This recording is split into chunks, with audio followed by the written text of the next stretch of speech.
Bonjour. Hello, bienvenue sur cette nouvelle vidéo de notre chaîne.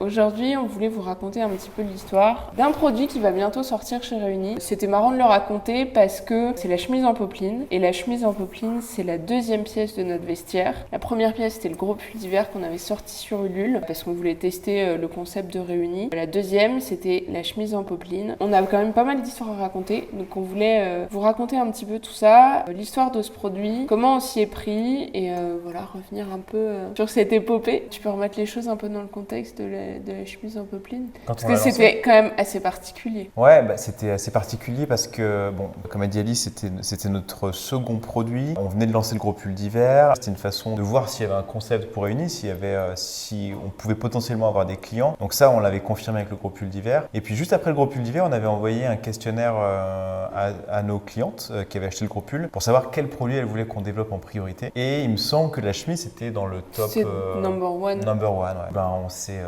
attelé à la tâche. L'expression est bonne, ouais. C'est ça. Dans ce cas-là, on envoie un deuxième questionnaire qui est spécifique au produit où on demande typiquement, c'est quoi la proportion, c'est quoi le col, quelle matière vous voulez qu'on utilise, est-ce qu'on met des poches, les couleurs, au milieu des fesses, sous les fesses, la boutonnière vous la voulez comment, etc. Je crois qu'on a eu plus de 600 réponses. Ça nous permet d'avoir une espèce de silhouette d'ombre chinoise de à quoi doit ressembler le produit. Et puis surtout, ça nous permet de découvrir quels sont vraiment les problèmes qu'on peut rencontrer avec une pièce en particulier. Et quels étaient les problèmes de la chemise ? En fait, souvent, la chemise, ce qui était marrant, c'est que souvent, en fait, elles sont cintrées. L'eau est bouillie. Adrien est parti chercher le café. Non, donc ce qui était intéressant, c'est qu'en fait, la plupart du temps, les chemises pour femmes avaient un côté trop cintré. Il y a des pinces poitrine, il y a des pinces au niveau de la taille, ça fait un peu vieillot. Le tissu est trop fin, donc c'est transparent. Il y a du synthétique dedans, donc ça retient les odeurs. Et trouver une chemise qui tient dans le temps, c'est aussi pas facile à trouver, sauf si on va par exemple chez Charvet et on investit dans une chemise, etc. Ce qui était dommage, c'est que souvent les femmes disaient ma seule bonne chemise, en fait je l'ai piquée à mon mec, je l'ai piquée à mon père, je l'ai piquée à mon frère, parce qu'en fait les chemises pour hommes sont vraiment hyper belles et très bien faites, et alors que celles pour la femme sont souvent un peu bof. Il y a aussi cette espèce d'amour de la chemise homme qu'on pique et qu'on met sur soi, ce côté un peu tomboy mais hyper élégant en même temps, hyper féminin en même temps. C'est vrai que la chemise c'était quand même une pièce qui était typiquement masculine et que la femme s'est vraiment appropriée, et c'est vrai qu'il n'y a rien de plus féminin et même sensuel, moi je trouve, qu'une femme avec une chemise blanche qui est un petit peu ample, avec juste un jean et les cheveux attachés et voilà. Je pense que dans la tête des gens, il y a surtout ces images d'inspiration que nous, on adore aussi. Quand on a créé Réuni, on avait ces images d'inspiration aussi en tête. J'ai plus les noms des filles, mais peut-être que toi tu les as. Amber Valletta ou des choses comme ça. Tout ce qui est ressorti, c'est ça. On veut la chemise de notre mec, mais en plus féminin, en plus élégant. Surtout un design qui soit pas daté, parce que c'est vrai que les chemises rapidement, il suffit d'un détail qui fait qu'on arrive à dater une chemise. Par exemple, il suffit d'avoir une pince poitrine sur le côté pour penser un peu plus années 80. Il suffit de la proportion d'un col pour savoir qu'on est un peu plus dans les années 2000, en fonction de la longueur, en fonction de la manche, etc. Et donc, il fallait que ce soit une chemise qui soit hyper simple et très minimale et intemporelle, mais qui ait cet esprit masculin, mais vraiment réadapté à la femme, réadapté aux proportions du corps de la femme. On avait les proportions globales de la chemise, mais surtout le plus important, c'est il faut qu'on dessine quelque chose de particulier aussi à cette chemise. Il faut qu'on arrive à garder cette intemporalité, mais en rajoutant un détail, une espèce de twist qui fait que c'est pas non plus une chemise comme les autres. On s'est inspiré plusieurs choses. Donc on est tombé sur le travail de Lucio Fontana, qui sont en fait des toiles lacérées. Et donc il y a ce côté en fait ligne qui vient fendre vraiment un espace vierge ou minimal, mais vraiment à l'état brut, j'en poussais à l'extrême. Et on aimait bien cette idée d'avoir comme une lacération dans la chemise. Et surtout ce qui est intéressant dans cette toile, c'est que le coup de couteau, le coup de couteau fait vraiment cette ombre noire noir dedans et donc on peut imaginer qu'il se passe des choses à l'intérieur et en fait, on avait aussi vu des images de systèmes d'origami, de pliage et tout en coupe-couture qui étaient, on trouve, très intéressants. On s'est dit qu'en fait, il fallait qu'on travaille autour de cette pâte de boutonnage, d'essayer de renfermer les boutons et les boutonnières, toute la pâte de boutonnage en fait dans un système de plis, comme si les boutons étaient à moitié cachés et vraiment au fond de cette ligne qui vient traverser la chemise qui est toute simple, qui est du coup une pâte de boutonnage qui est très particulière et qui est unique à la chemise en popeline de Lénie. Autre point extrêmement important, et ça c'était aussi dans le brief de vous, nos clientes, c'était la matière. La matière, il fallait qu'elle soit fraîche, craquante, solide, qui n'ait pas besoin d'être beaucoup repassée. Et alors là, ça n'a pas été une mince affaire. On a vraiment galéré pour trouver cette matière et franchement, on a trouvé la meilleure matière du marché. La manière dont on conçoit un produit, d'abord on le dessine bien sûr et après le projet se sépare un peu en deux. Et donc il y a 2 mini-projets à mener de front qui sont d'une part la mise au point du design, donc qui est avec Mickaël, notre modéliste. Mickaël, c'était ton professeur de coupe et couture au Studio Berceau, l'école de mode qu'on a faite. Ça fait 25 ans, 30 ans peut-être, je sais pas, il ne faudrait pas le froisser, mais ça fait très longtemps qu'il fait ce métier-là. 25 ans, je pense. Il a travaillé pour plein de super maisons, il a été chef d'atelier, il a fait beaucoup de choses, beaucoup de freelance. Maintenant, il travaille plutôt en freelance pour des marques comme Chanel, Hermès et Réunis, bien sûr. Une de ses spécialités, c'est la chemise à Mickaël. Ouais, il est passionné de chemise et c'est surtout ce qu'il fait de mieux. Du coup, bien sûr, travailler avec lui, c'était un bonheur parce qu'il a vraiment ce sens des proportions. Il a fait tellement de chemises qu'en fait, il remarque tout de suite quand le poignet est trop petit comparé au corps et le col n'est pas bien proportionné comparé au reste. Il arrive à trouver l'aplomb de la chemise comme il faut. Et donc, du coup, on a pu vraiment travailler avec lui les proportions et le volume de la chemise pour faire quelque chose qui soit très bien proportionné ensemble et qui fonctionne et que tous les éléments fonctionnent bien ensemble et surtout d'arriver à retravailler les codes de la chemise masculine et vraiment le réadapter à la femme en retravaillant les volumes, les détails, les finitions, etc. Au début, il fait une demi-toile qui a un moulage donc sur un Stockman. On va voir, on regarde ce qui nous plaît, ce qui nous plaît pas, on modifie. Généralement, il peut faire une demi-toile, leur couper une toile entière. Donc comme ça, on peut essayer la chemise. Et après, si tout est validé, il peut faire le patronage et ensuite, ça part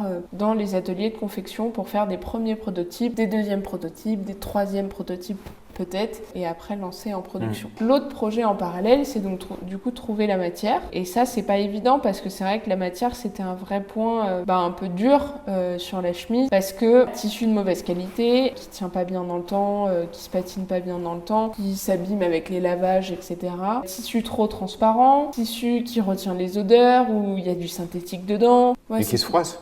On est une marque no plastique. On a 0% de matière synthétique ou de plastique dans nos vêtements. Et on est très attaché en fait aux matières naturelles qui sont des matières nobles. C'est rare de trouver des matières 100% naturelles aujourd'hui et surtout qui sont certifiées le plus possible à 100% fabriquées, sourcées en Europe. Donc ça fait pas mal de cases à ticker quand on cherche une matière. On a cherché notre popeline pendant 5 mois. Ouais, 5-6 mois, ça a été extrêmement long. On est allé voir tous les fabricants de popeline. Tous les fournisseurs de fabricants. À Paris, il y a des bureaux où en fait ce sont des agents qui représentent plusieurs fabricants de tissus. Donc on est allé tous les voir. Et en fait, on a pris 1 mètre de toutes les popelines en coton qui nous plaisaient. On a mis des petits points de broderie, on a tout mesuré et ensuite on a fait des machines à laver. On a fait 10 cycles de machines à laver à toutes les popelines pour voir en fait comment ça sortait. On remarquait qu'il y en avait qui rétrécissaient, il y en avait qui s'agrandissaient, il y en avait qui étaient impossibles à repasser une fois lavées. Et donc en fait on a fait ça, il y avait 25 popelines en coton différentes et c'était super intéressant de faire ça parce qu'au moins ça nous a permis de trouver la popeline parfaite. Déjà de base qui ne froisse pratiquement pas. On pouvait porter le tissu une journée, on pouvait faire comme ça et en fait il froissait pas. Hyper facile à repasser une fois qu'on l'a lavé, il rétrécissait pas. La main elle restait pareille, elle se patinait bien avec les lavages, avec les coups de fer, etc. Ce qui est marrant, c'est qu'on a trouvé cette popeline parce que l'agent nous avait écrit sur Instagram en nous disant nous on a une super popeline en coton, il faut venir voir. Donc nous on y était allés un peu un peu un bon, ok, d'accord, on va aller voir, mais on n'était pas trop sûr. Et en fait, c'était la meilleure. Donc, c'est une popeline qui vient de chez Emmanuel Lang. Et la particularité, c'est que c'est une popeline qui est tissée en France, en Alsace. Ce qui est vraiment génial, en fait, ils sont plutôt spécialisés dans le tissage du lin et du coton. Je crois que c'est leur seule popeline qu'ils aient. Et la particularité, c'est que c'est une popeline qui est double retors. Double retors, ça veut dire qu'en fait, quand c'est tissé, il y a 2 fils qui sont tordus.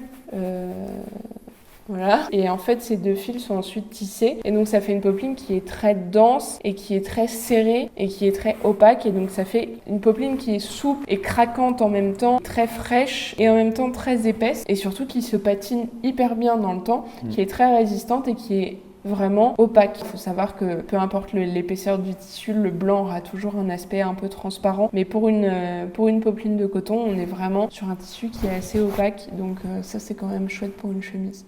Et donc bien sûr, ce qui était super avec Emmanuel Lang, c'est donc du coup, ils ont accepté de tisser cette popeline en coton certifié GOT, Global Organic Textile Standard. Donc qui veut dire que le coton, bien sûr, est biologique, mais qu'au-delà de ça, tout le processus, que ce soit voilà, la manière de cultiver, les gens qui travaillent dans les plantations comme dans les usines respectent des normes très strictes. Et c'est un produit qu'on a lancé à la sortie du premier confinement. Et d'ailleurs, c'était assez compliqué à l'époque de mettre au point ce produit, d'avoir les allers-retours sur les prototypes, etc. Parce qu'en fait, le pays était un petit peu bloqué, enfin le monde entier en fait, était en stand-by. On avait tout fait à distance et forcément, ça avait été beaucoup plus long aussi de développer et de mettre au point le produit. Nous, comme c'était notre deuxième lancement, on avait bien sûr la peur au ventre. Est-ce qu'on allait confirmer le succès du premier lancement? Faire les images, c'était apocalyptique parce qu'en fait, voilà, il n'y avait pas de shooting possible. Donc on avait finalement trouvé une amie d'amis modèle qui est Sophie Strobel, qui était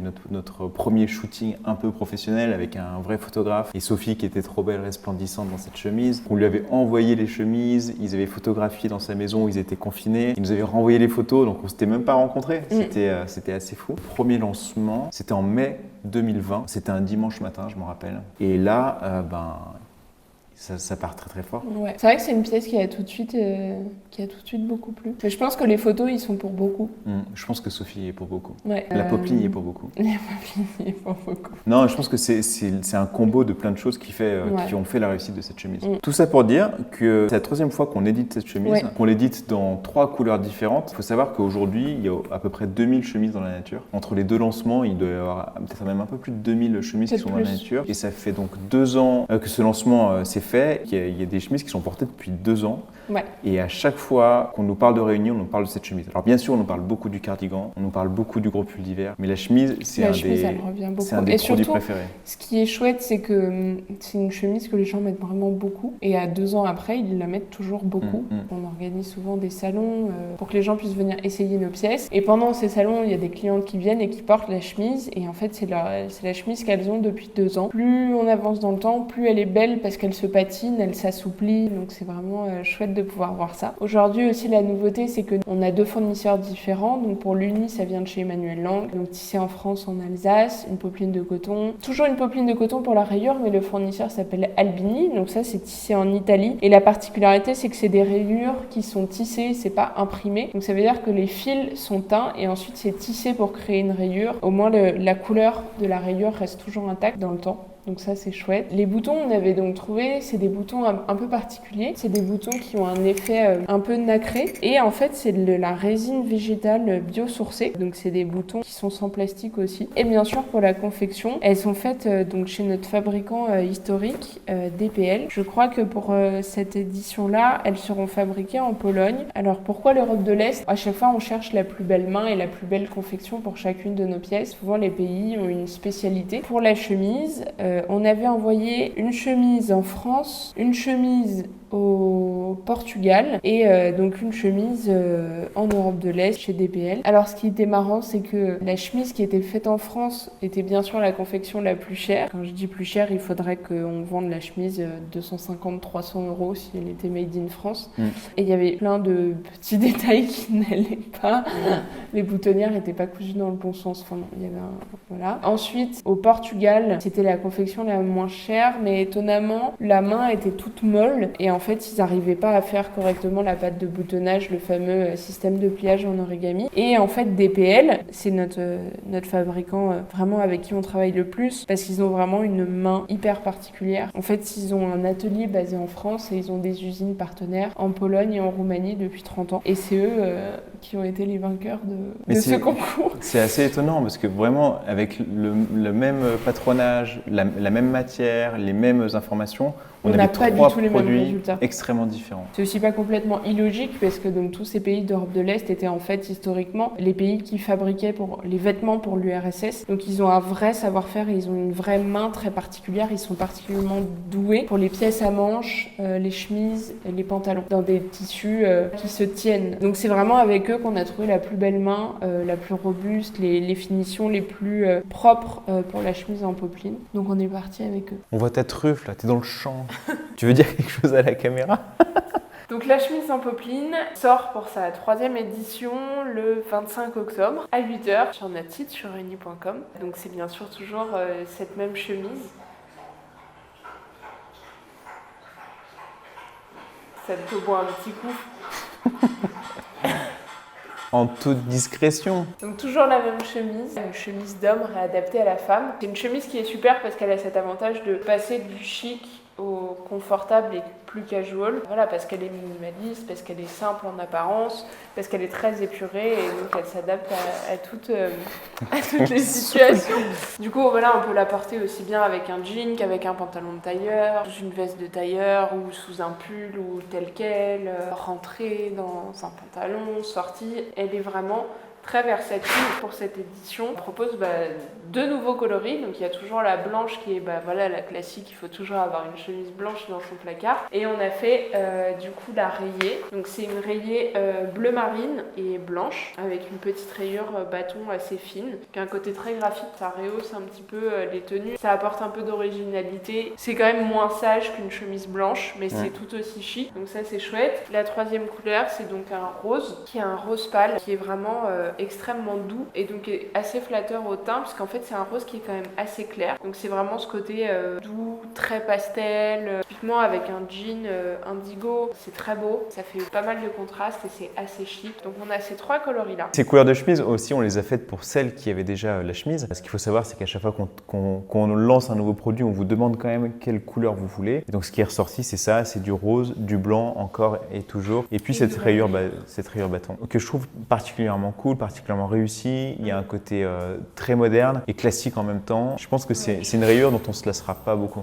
Ouais, on va de la taille 32 à 46. Elle s'entretient super facilement. Donc il suffit de la mettre en machine et pour éviter le repassage, vous pouvez simplement la faire sécher à l'air libre sur un cintre. Juste un petit coup de steamer si c'est nécessaire, c'est suffisant. Elle est au prix de 150 € en précommande. Et la précommande démarre le 25 octobre sur notre site. Il faut savoir, moi à la base, j'aimais pas trop les chemises. Je trouvais que ça me durcissait énormément. Et en fait, j'en mets de plus en plus.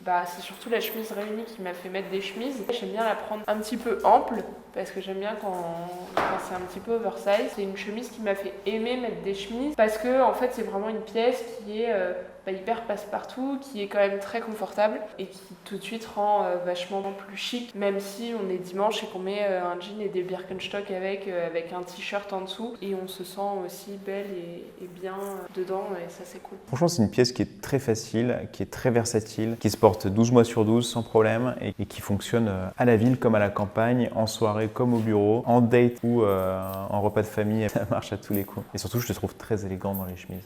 Et j'aime quand tu mets des chemises, Alice. Tu saurais mettre plus de chemises encore. C'est gentil.